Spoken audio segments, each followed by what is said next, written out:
believe that Jose Ramos Horta believes passionately it's within Australia's power to force Indonesia to the conference table on East Timor. But he admits the Foreign Affairs Department and many Labor politicians don't support his view. If he hopes to change high-level government policy, why then is he talking in Newcastle? Well, because I believe that the rank-and-file members of the Labour Party are profoundly attached to the principles and rights for which we fight, the right to self-determination of all colonial peoples. While on the other hand, certain factions in the Labour Party, led particularly by people like Bill Morrison, are transfixed by the Indonesian generals and refuse to see the reality. So, being Newcastle, industrial center with an important rank-and-file section of the Labour Party, I thought that it is important to talk to them.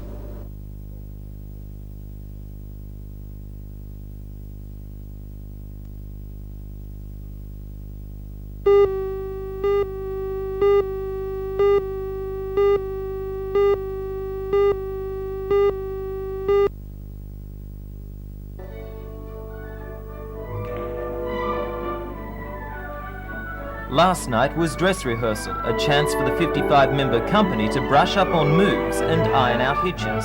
It's been a long time between Newcastle performances.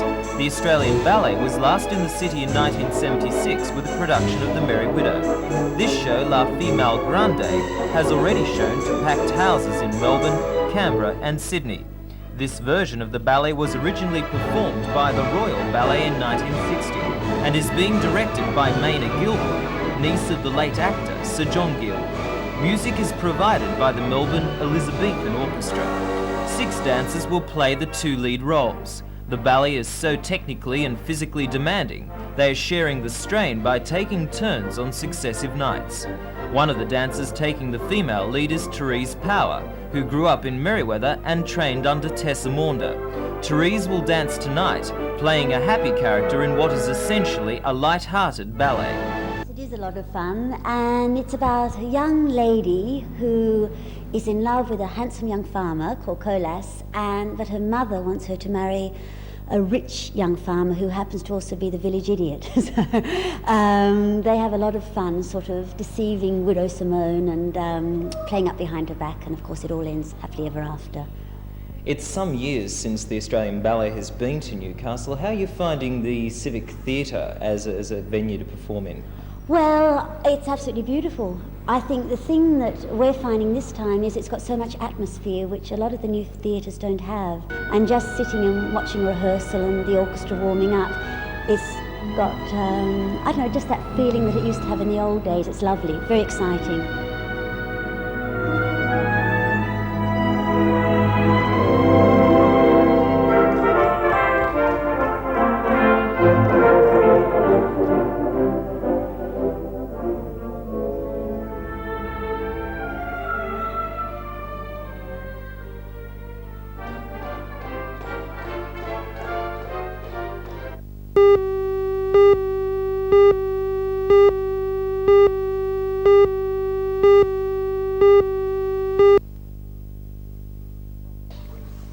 The problem, this 17-metre radio mast had to be moved from the old headquarters of the Port Stephens flotilla of the Volunteer Coast Guard, which has just built new headquarters on the other side of Lemon Tree Passage. The answer? A helping hand from the RAAF, which actually placed the mast in position in the first place. Since then, though, the trees have grown a little, so edging an Iroquois into position for a lift required some very accurate flying. The second chopper riding shotgun to help with positioning.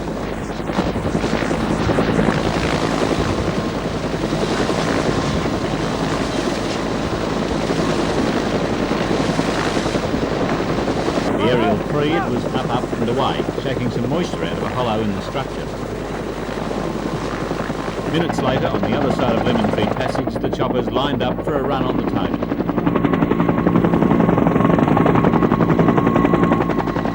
Gently, the radio mast was lowered to the ground and finally freed from the chopper. A very successful operation. For the volunteers in the Coast Guard, the RAAF's assistance was invaluable. Coast Guard's new headquarters, which will be used for the first time this weekend, are the result of 3 years of hard work and a lot of help from Newcastle Tech College, which arranged for pre-trade apprentices to do much of the building work. Last Christmas holidays, the volunteers handled some 1,500 radio calls in a month and had to assist 66 boat owners in trouble.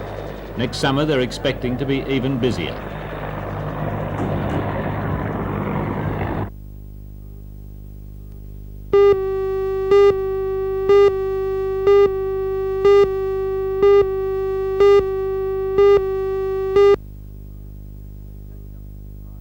When coach company proprietor Phil Fogg looked at the blank space on the rear of 2 new luxury coaches he'd just bought, he hit on the idea of advertising the Hunter.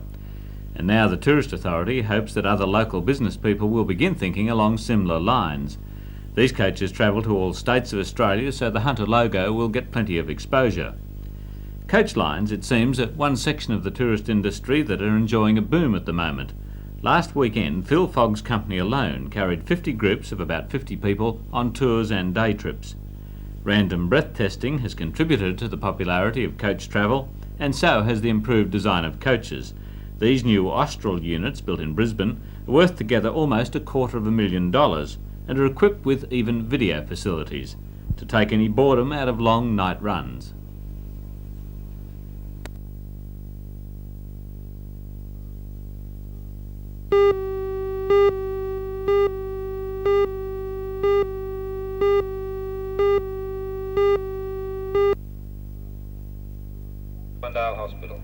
Today's 24-hour strike may be the first of many to follow in the union's campaign for a 38-hour week. HREA members at 8 hospitals walked off the job, leaving a skeleton staff in most cases. Day patients at William Lyon came prepared today with their own cut lunch, while volunteers worked in the wards and in the kitchens of the Mater and Allendale hospitals, which received overwhelming support from the community. The hospitals most affected include Wallsend, which has had to cancel all surgery except emergency cases. The situation is the same at the Mater. Maitland Hospital was the only hospital today which carried out elective surgery. It expects there to be no cancellations on Monday, but the situation is changing daily. At all hospitals, emergency measures have been introduced to cope with the bans on linen. Supplies are being strictly rationed. At the Royal Newcastle Hospital, half the normal quantity of linen is reaching the wards, and the Royal is only handling emergency surgery. So far, the hospitals are coping. Linen has become a precious commodity in hospitals. Today's stoppage may not have had a big effect, but the bans on linen will. Hospital administrators say they're taking each day as it comes, but the situation will get desperate next week.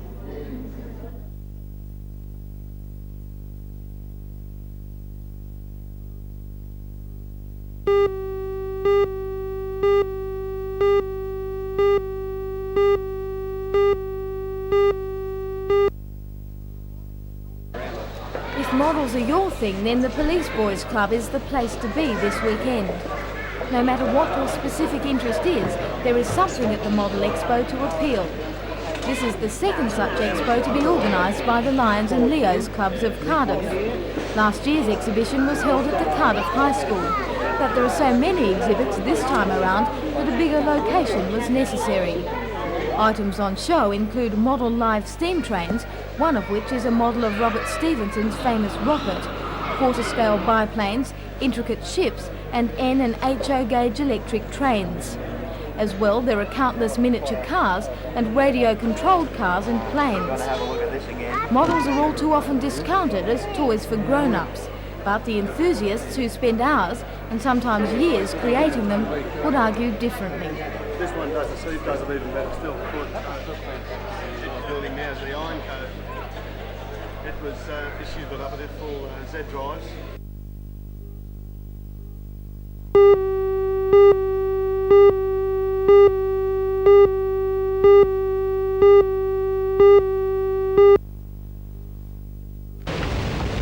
The event could have been described as the competition you have when you're not really having a competition.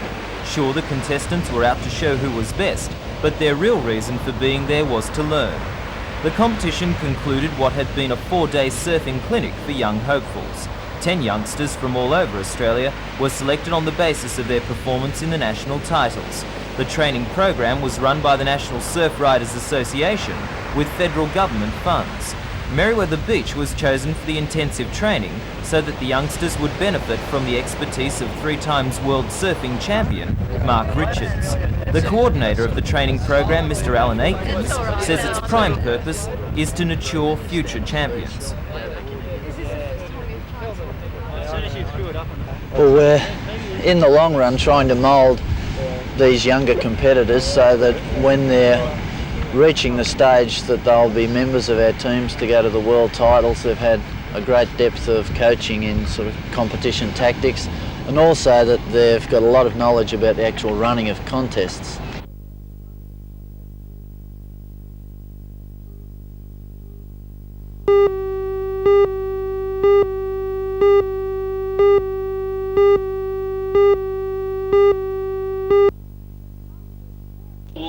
The Master of Ceremonies for the evening was none other than John Church.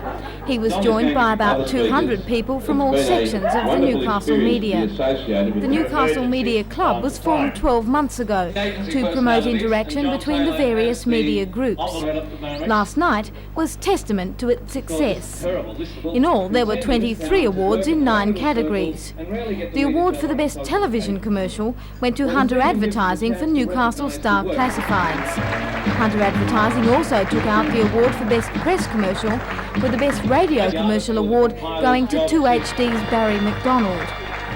In the news section, John Church won the television award for his story on the test tube baby program being introduced to Lingard Hospital. 2HD News took out the radio award, and Sally Croxton from the Newcastle Herald took out the award for Best Press Story. The region's top personalities were found to be Ian Beat Hill for television, radio's David Sayers, Jack Farrell from the Herald, and Mike Bevan from the Hunter Advertising Agency. For the best television program, Chris Ford, Phil Catlin and Kia Enderby won for California Here We Come. The best newspaper feature was judged to be Heroin Web by the Herald's Linda Doherty, and the best radio feature, Micah Hearn's America's Cup. Special awards went to Ken Longworth from the Newcastle Herald and 2NC's David Sayers. Along with the serious awards were more light-hearted ones for the year's best bloopers. I work for Matt. That sort of goes with the colour scheme of the evening. And,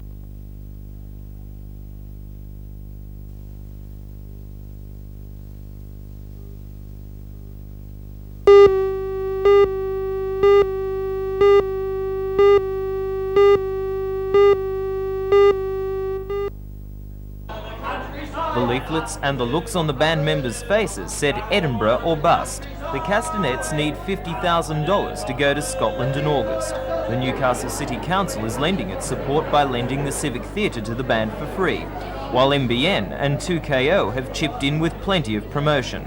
Capacity crowds of 1,600 are needed to pay the Castanets' way, but last night the promotion and the band's reputation did not entice that many. Less than 900 people sat themselves down to see the 1.5 hours of almost constant music and comedy. Undaunted, the Castanets showed why they were the success of the Adelaide Festival earlier this year, and why they are the only Australian act invited to Edinburgh for the world's premier Fringe Theatre Festival.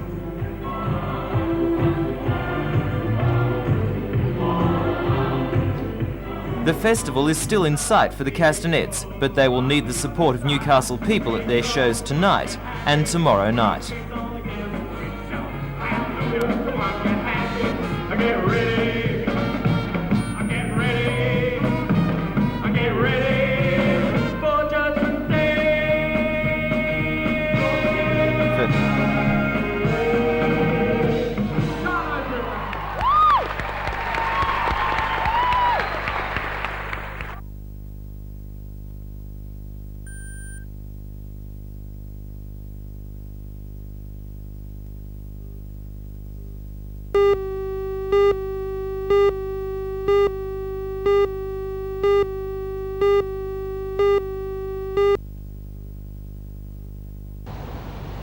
At what Doctors at Newcastle hospitals joined the growing list of surgeons who have tendered their resignations throughout the state. 4 more resigned at the Royal Newcastle Hospital, 7 from Wallsend. But the Mater had 16 today, and if all the resignations took effect, in the words of a hospital official, there would be very little surgery, even emergency cases. Maitland has only received 1 resignation at this stage. Newcastle hospitals are continuing to review the situation daily. Some have been able to carry out elective surgery following relief from the bans placed on linen by another union. The HNREA ban has been lifted at nearly all hospitals, including the Royal, but it is to be reapplied here on Friday unless a date has been set for a court hearing to ratify the union's push for a 38-hour week.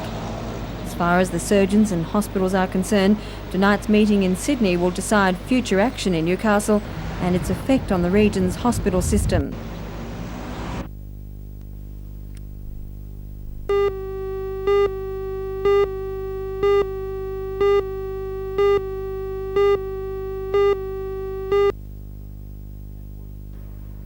At what was a relatively peaceful meeting of the committee last night, it was reaffirmed that in the absence of an accurate report on the Lord Mayor's condition, a decision on whether Alderman Cummings should continue to be paid the allowance should be deferred for 2 months. Nevertheless, the committee agreed that Alderman Geddes should be able to claim expenses and that the money should be deducted from the Lord Mayor's allowance. Since Alderman Cummings suffered a stroke more than 7 weeks ago, the Deputy Lord Mayor has been performing her duties without being paid an allowance for any expenses he incurs. At one stage during a full council meeting last Tuesday, it had been moved by Alderman Henderson, an independent, and Alderman Campbell of the Citizens Group that Alderman Geddes should receive the allowance instead of the Lord Mayor. However, the motion was defeated. The Bicentennial Committee controversy was also discussed last night. To satisfy criticism by Labor aldermen that the Interim Steering Committee formed in 1981 was not invited to a bicentennial public meeting held last month, it was agreed that each member of the Interim Committee should be invited to the next public meeting to be held next Wednesday. What I'm saying is, if we arrive at 9 or 12 or 15 committees now,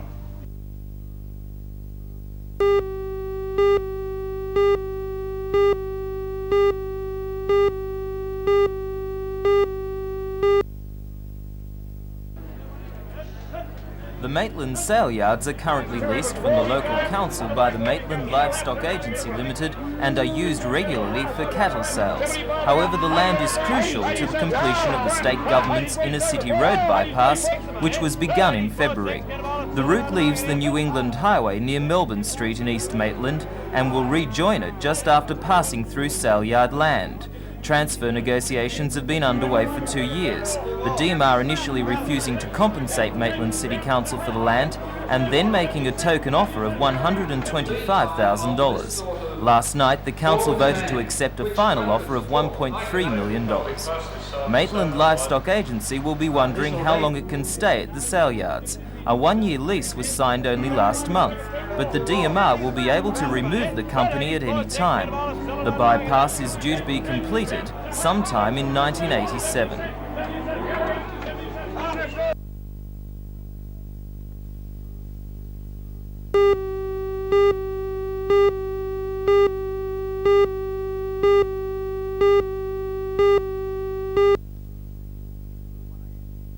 It was 1 a.m, pitch dark, with a southerly gale pushing huge breakers onto Stockton Beach when this drama began.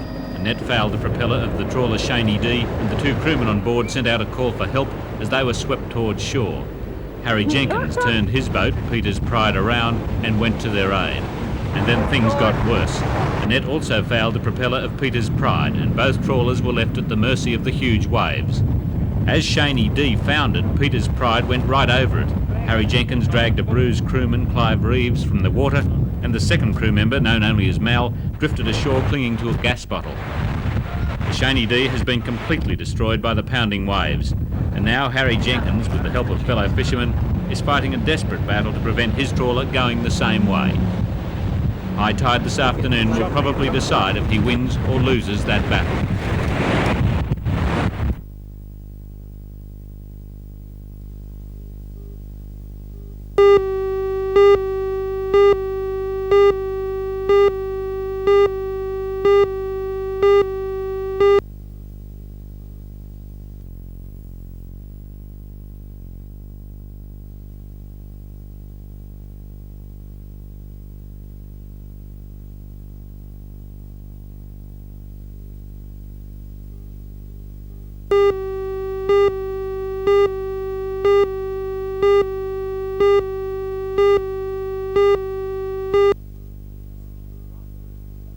This afternoon, Mr Hercock was instructing young boys at the YWCA at Cooks Hill.